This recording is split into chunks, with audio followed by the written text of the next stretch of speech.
Hello guys, in the previous video we discussed about the price books and pricing model, okay, product selling model actually.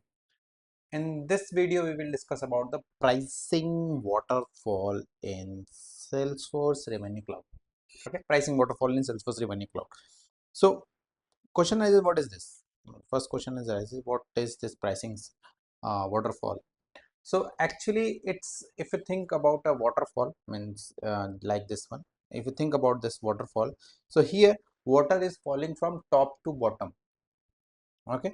The same way we have a basic list price, okay, that is a standard price, and then we are applying some discount on that particular price based on the customer category, okay, based on the what customer want and what they need, okay. Based on that we are define some, we are give some what we can say that discounts, okay. So that discount meaning just like that here, attribute based pricing discount, then bundle pricing, then derived pricing. I mean these are the something like that, either we are adding a value or removing some amount, means value, okay, either we are adding, and then at the end, okay, at the end we got this final price,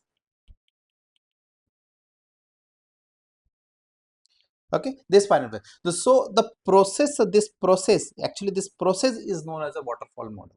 This, so the thing is that if you conclude this, so pricing waterfall is a step by step process used by the revenue cloud to calculate the final selling price of a product or a service, okay. So pricing waterfall is just a process where we are defining that we are trying to find out the final price, okay, final price of a product or a services. So this is what a exact a pricing waterfall, okay. In the next video we will discuss about the pricing procedure, which is a very important thing. So please, if you haven't subscribed us, please do subscribe and like this video. Thank you. Meet you guys in the next video. Thank you.